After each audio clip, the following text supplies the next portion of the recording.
Guys, welcome back to our channel. ఈరోజు వీడియోలో బాదం ఖీర్ రెసిపీ చూపించబోతున్నాను, చూసేయండి.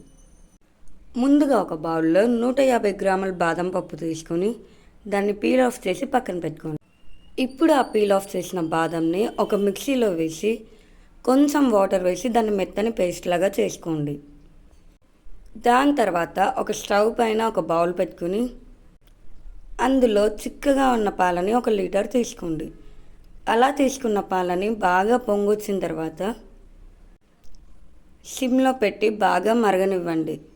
ఇక్కడ మనం తీసుకున్న 1 లీటర్ పాలకి ఆ పాలు 1/2 లీటర్ అయ్యేంత వరకు బాగా మరగనివ్వాలి.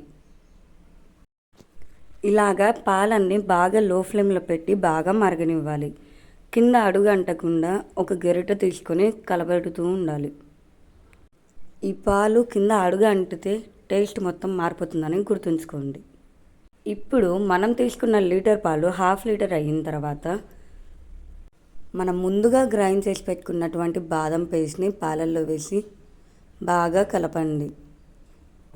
అలా కలిపిన తర్వాత ఒక 30 నుంచి 40 గ్రాముల వరకు పాలపొడిని తీసుకొని దాన్ని కూడా పాలల్లో వేసి బాగా కలపండి. ఇక్కడ పాలపొడి వేసిన తర్వాత ఉండలు లేకుండా కలపెట్టుకోండి.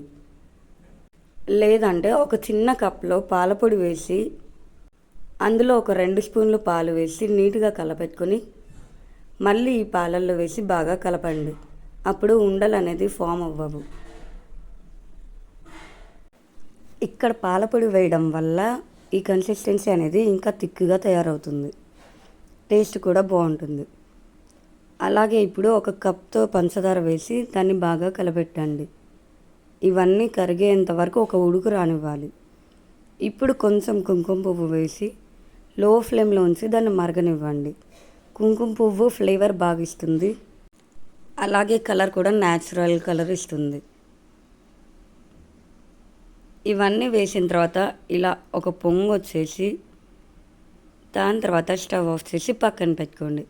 ఇప్పుడు దీన్ని 1 అవర్ ఫ్రిడ్జ్లో పెట్టేసి చల్లగా సర్వ్ చేసేయండి.